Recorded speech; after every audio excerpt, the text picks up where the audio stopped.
பெட்டி கடைக்கு போனீங்கன்னா வாழைப்பழம் அப்படி தொங்கும், இப்படி வாழைத்தார் இப்படி தொங்கும். அது தலைகளாக நிற்கும், தவம் இருக்கும். என்னை சாப்பிட்டுட்டே, நான் நல்லவன்டா டே, உனக்கு நல்லதுடா டே, என்னை சாப்பிட்றான்னு அதை கவனிக்க மாட்டான். இப்படி உள்ளே வச்சுருப்பான் சிகரெட்டு பான்பராக்கு, அதை வாங்கிட்டு குடிச்சிட்டு போவான்.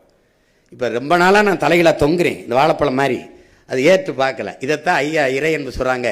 இந்த மக்கள் பாதரச வெளிச்சத்தில் பௌர்ணமி வெளிச்சத்தை மறந்தவர்கள், இவர்கள் வாசனை திரவியத்தின் வாசத்தில் வண்ண மலர்களின் வாசத்தை மறந்தவர்கள்னு.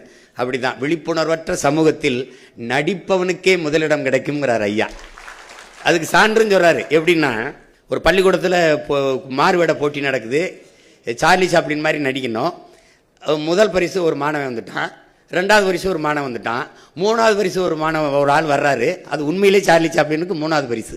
பார்த்தீங்கன்னா அவரை மாதிரி நடிச்சவன் முதல் பரிசு, அவருக்கு மூணாவது பரிசு. அப்ப நடிப்பவனுக்கே முதலிடம் கிடைக்கும் விழிப்புணர்வற்ற சமூகத்தில் எழுதுறவள ஐயா எழுதியிருக்காரு.